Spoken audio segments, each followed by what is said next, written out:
Now let's get into the plant kingdom and mineral kingdom. The plant kingdom, even from the rooting in to the grounding of the planetary matrix itself, it's actually anchoring in through the planetary matrix. Let's forget about blooming and all that fun stuff. Let's look at the true life force that is truly offering.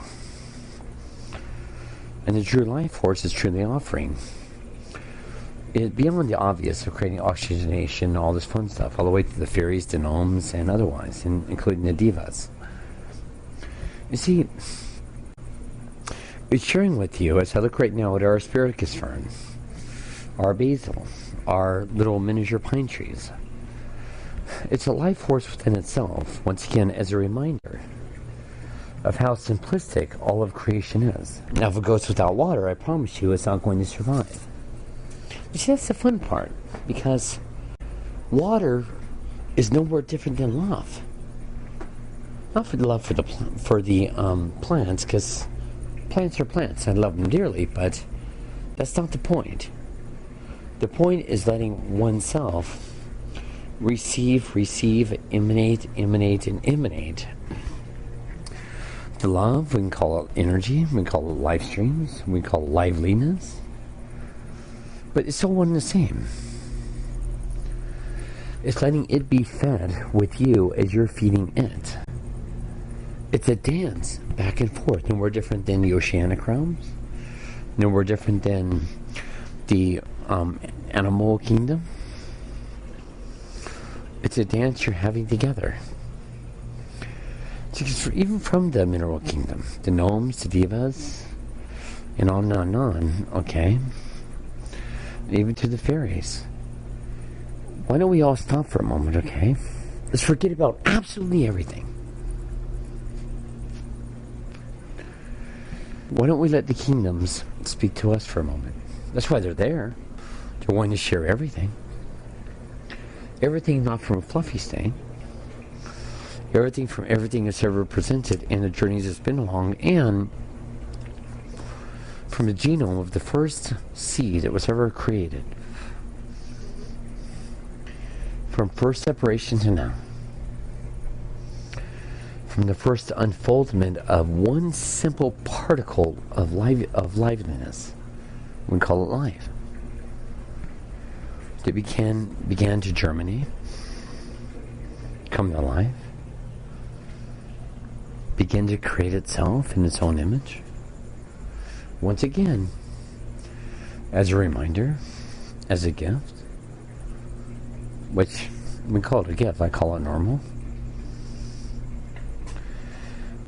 It's creating its own exquisite beauty for you. And its exquisite beauty for you is what it has to emanate to you, but it's also what you're emanating to it. Which is no more different than a butterfly, the metamorphosis of a caterpillar,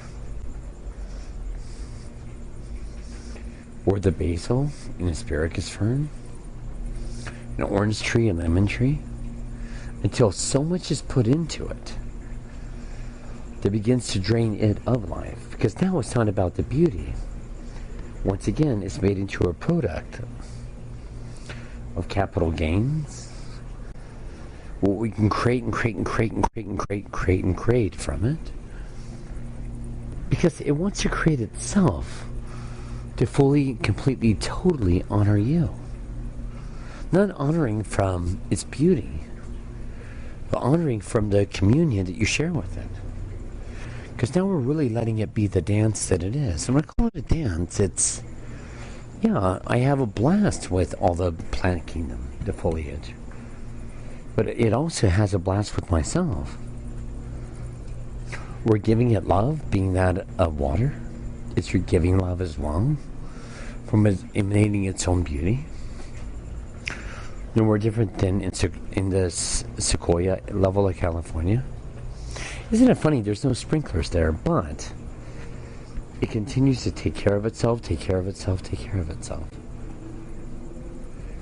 because it's playing once again with the core of the planet itself, the planetary matrix itself, and coming to life, and coming to life, and coming to life.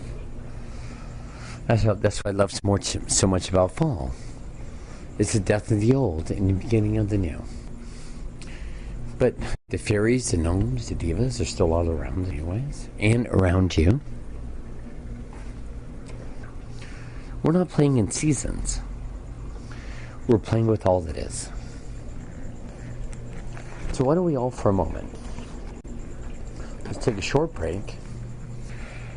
Let's ask the fairies, the divas, the gnomes to show us what it has to show us.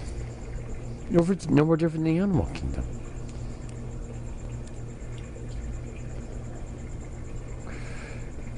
So I really want to be very specific and in-depth here. What does it truly have to show you?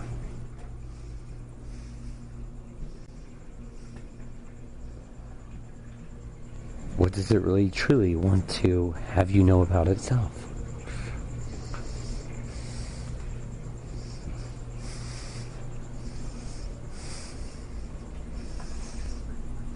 Why don't we just listen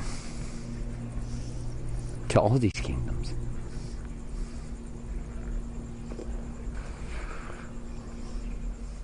Doesn't matter how gifted we are or not gifted. It's you anyways. What does it truly have to offer? What does it truly want to show? What does it truly want to share? Beyond I want more water, less water, yada yada yada. What does it really want to show you and share with you? From the first genome of one particle of life, of consciousness, one seedling. I have to laugh when I'm watching trees grow at the top of Red Rock Canyon in the middle of nothingness except 3 inches of sand. How is that possible? What's really going on there?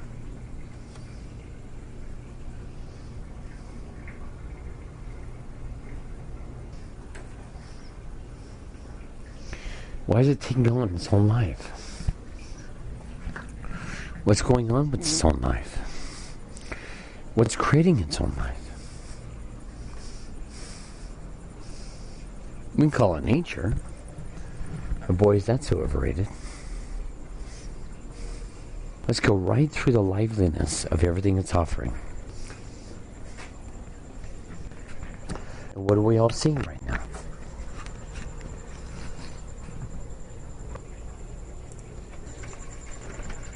Can you see the vibrancy?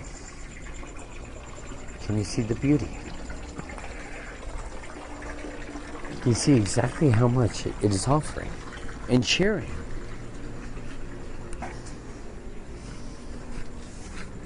Now we could break all this down to the quantum physics approach. We could break it down. But that's not the issue. Let's not become too caught up in all the head stuff. Let's truly start to look at the truth. What does it have to offer? What is it sharing with you? Without becoming ungrounded at all. It's really nowhere different than a dollar bill. It still has its own life anyways.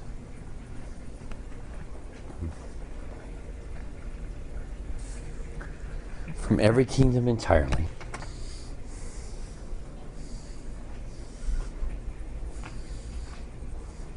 Because everything's full of lives, let's be clear on that. We can call it conscious, we can call it anything we want to call it. But it is full of its own life streams. Its own beauty.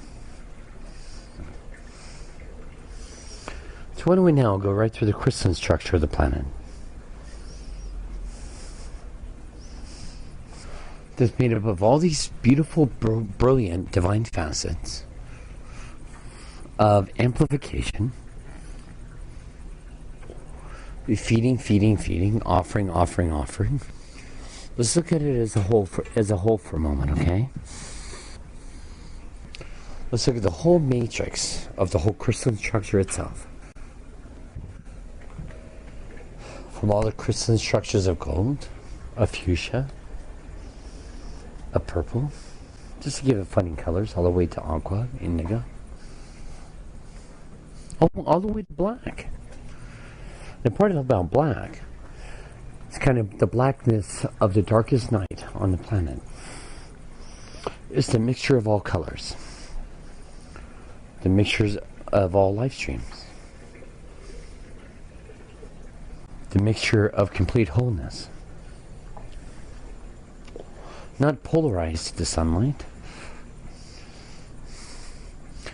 We have the beautiful iridation of the planet called Mars and the Moon that are bouncing right off the planetary matrix, activating the crystalline structure of the planet to let it ricochet all the way to the sun. So now we're playing with the cyclical cycle of a linear time continuum. Many call it day-to-day events. But boy, how much of it's taken for granted. How much of it is so fluffy.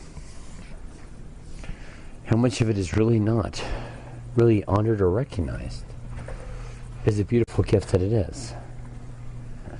Because as we're playing here, we're beginning to open up to so much more. Let's look at all the magnetic poles that are activating the crystalline structure.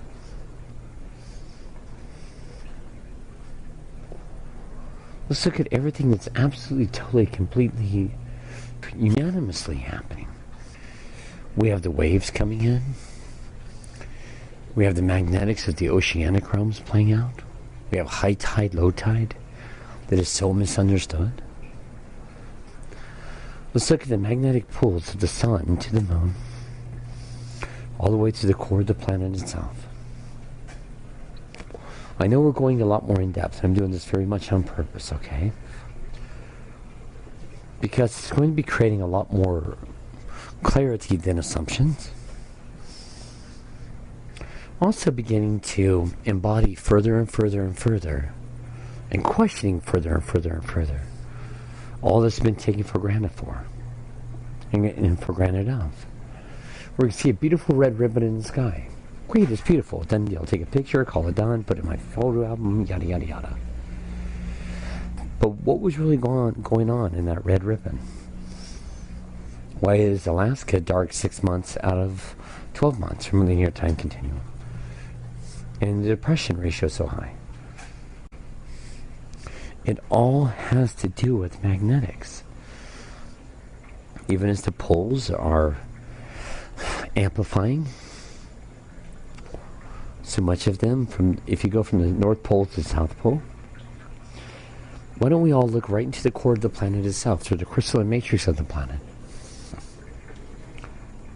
What's really going on from the north through the south through the north, in the east and the west, which is where the Wicca scenario was created. The powers of the four. Why don't we just look at it as the whole? Let's just truly watch everything playing out and happening.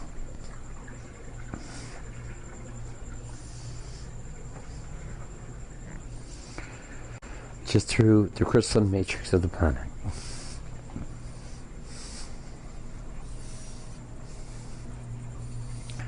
Let's look at the templates of the planet, the continental shelves of the planet. How much seems to be falling away? How much seems to be arising, because it really is arising? If you could draw a picture for a moment of the whole planetary matrix itself, just the whole planet, breaking it down, breaking it down, breaking it down, breaking it down, just to be crystalline facets. Facets that are not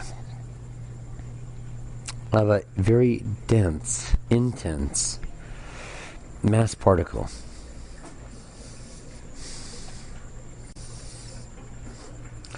Why don't we look at the truth for a moment? How much of it is unsolidified, that's been made to be solidified from the mind? Our day-to-day scenarios, forgetting about all the reminders around us, foliage, animal kingdom, the plant kingdom, the mineral kingdom that we're playing with right now. Let's forget about gratitude. This is not about gratitude. Let's just look at the reality for a moment.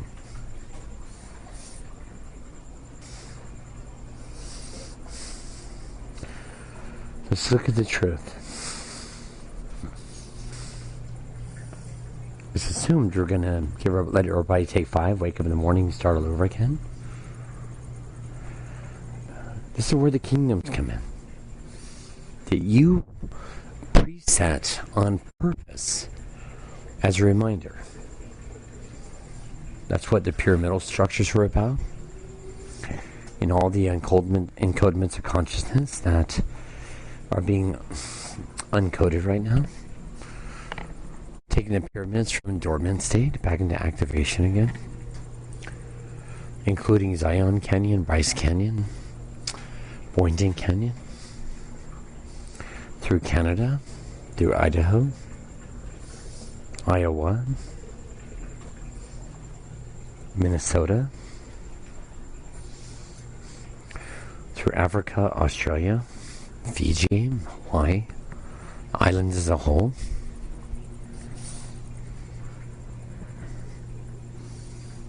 The UK. Let's go right into the mineral kingdom within all of it. Why are your brothers waking up?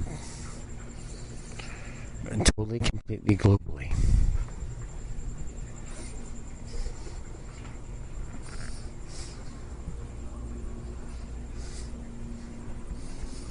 We call it their higher levels, that's true. But let's look at what's beneath them. Why is there so much exposure being presented? Why are the biblical realms of consciousness being re-questioned? All the way to the bird kingdom, that's seeing every morning there's no worries, except we already know. Not from belief, not from assumption. They already know full well their sustenance is going to be provided for. That's normal. That's natural. You ever seen a worm struggle for food? Or even a fishy? No, they don't struggle for sustenance. They don't struggle through the live streams. They literally flow with it. When I say flow, I mean it's very grounded. They don't contemplate anything, but they literally enjoy all the attributes of the whole planet itself until humanity begins to take them over. Not on purpose. It's just from the sex, power, greed dynamics. A personal financial gain that has absolutely nothing to do with that kingdom. Except we're going to take that kingdom and create a profit out of it. The kingdoms are re-arising. Same with the pyramidal structures. Same with here in Las Vegas, there's a 3-level vortex within itself. Same with Iowa, Idaho, Boynton Canyon, Florida, Australia, Africa, New Zealand, Fiji, throughout the UK and the Orient, that are more and more and more re-questioning absolutely everything that's ever been presented there. Even their culture, color, and creed. Not to deny it. Even the Buddhism, which I have to chuckle on, that have had such a resonance about you never remove any attribute of anything, whether it be a black widow, a roach, a lizard, a rattlesnake. You never leave. You have to honor the reverence of all of life. And even how that's changing. But we also get to share with the kingdoms that, you know what, hey, I honor this completely. Even in India with the cobra snakes. I honor and love you completely. Over in India where we have cattle walking down the streets that are offering their body vehicles as sustenance, not from sex, power, and greed, personal gain or otherwise. It's a state of being revered as a beautiful gift. For humanity, the humanity has created such a beautiful ritual not to partake in, but yet they're going without sustenance, leaving the planet, which all is well. Even to the aboriginals that bless throughout the day for the sustenance coming into their life streams. And sure enough, here comes a kangaroo, a wildebeest, little worms that they get to cook up so brilliantly to create a feast to celebrate the whole universe it's on. Now we're truly being able to play with the planetary matrix, the crystalline structure, and the animal kingdom, the plant kingdom. Because it is a reverence. But you're not giving your power away to it. Because isn't it kind of odd to wake up, to bring your body out of bed and have 28 black widows in bed with you? You know, now we're getting a little bit out there. We can trust it. We can have faith with it. We create all these perceptual beliefs around it. But still, it's a dishonoring of yourself and those kingdoms. Because they're only wanting to serve, and they all do serve. But see, now we're beginning to step into a whole other journey together. To open up and open up and open up and open up, and also be on opening. You're letting yourself dance to explore, to see, to experience, to embody all that you are and all that is accessible around you, from the beauty of the foliage, from the beauty of what's going on beneath you through a planetary crystalline structure, and within you and through you, all the way through the oceanic realms that do truly want to show you so much more, all the way to the canines, the felines, the deers, the bears, the lions, the tigers, on and on and on and on and on.